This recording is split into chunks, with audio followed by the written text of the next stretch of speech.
Namaste. Bharata mem mere priya dostom ko namaskara. Greetings to my dear friends in India. My colleague Ms. Rupakshi Pathania from Noida in Uttar Pradesh has asked me to make this statement to send to you to explain more about the sculptures that I have sent. I feel many things about these sculptures and I will attempt to make a simple explanation of them. First, the sculptures are a way for blind people to experience some of the mathematics in the way that I have learned them from books in America. I hope that some of these models might also be familiar to people in India. Secondly, I wish to express a celebration of the Vedic mathematics as I am studying them in the book by Jagadguru Bharati Krishna Tirthaji Maharaja. There are two reasons that I am excited about the Vedic mathematics. The reason most easily understood by those in the West is that, like the Trachtenberg system, the Vedic mathematics comprise a unified set of algorithms with reduced cognitive load.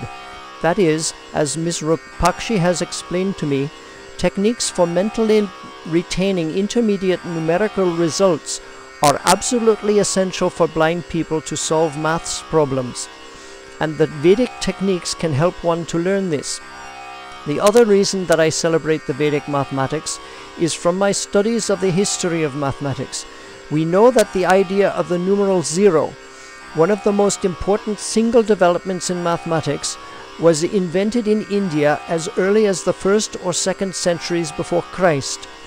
The Hindic numerals were known in Western Arabia at around 500 AD, but they were never known in Europe until Fibonacci introduced them in the 12th century.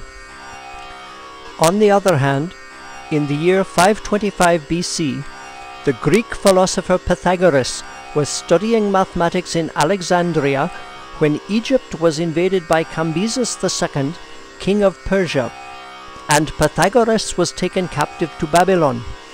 Babylonian mathematics were an order of magnitude more advanced than the mathematics of Egypt at the time, and this was owing to the practices of the Magi, who were the followers of Zarathustra, who was a Persian. As Sanskrit and Farsi, the language of Persia, have the same Indo-Iranian linguistic root, I am convinced that Zarathustra and his followers shared the same oral tradition as did the authors of the Hindu Vedas. And thence came the mathematics of Pythagoras, such as the theorem of the lengths of the sides of the right triangle, which now commonly bears his name. Now, why is the history of mathematics relevant to my work?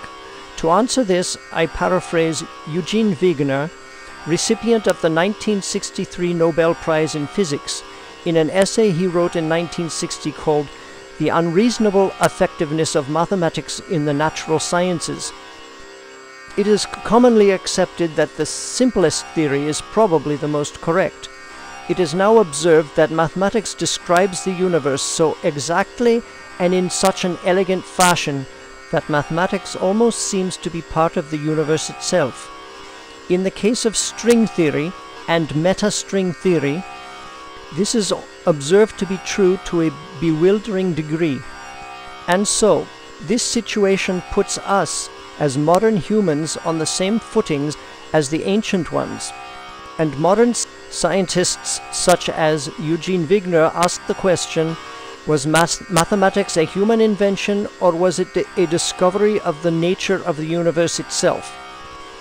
I have worked in the field of three-dimensional computer graphics, animation, and digital sculpture since 1984. Computers are inherently mathematical. In roughly around 1987, it was generally believed that the frontier of human knowledge could best be understood in terms of computer simulation and data visualization in 2 dimensions and more. Unfortunately, most of these visualizations, although they may have been represented in 3 dimensions or more, remain as 2-dimensional projections onto the computer screen and never come out into the real world. Furthermore, the 3-dimensional visualizations only really speak to the previously initiated. All the abstract knowledge which created the 3-dimensional form is separated from the form itself when it is rendered. So, Captioning the surface restores knowledge to the surface, which represents the knowledge. The captioned mathematical surface becomes a self-describing object. Mathematical knowledge is not easily communicated to the uninitiated. How can mathematical communication be made more intuitive? I believe that mental disciplines such as the Vedic Ganita Sutras can lead the way to better communication of mathematics. The sutras of Vedic mathematics are intuitive above all because they are mechanical in nature. Therefore, I have taken my strategy from classical computer animation to make animations of the mechanizations of the Vedic Ganita Sutras. This makes the sutras to be rendered in space and time as gestures. At that point, it becomes clear how to render tactile presentations of the Vedic mathematics in sculpture, which can be read by the student as if following the hand of the teacher. So I have now tried to explain to you my vision for the Tactile Mathematics project. You have by now perhaps seen the first 2 examples of the work from this project. I am working on further examples as well, which I hope to be able to send to you soon.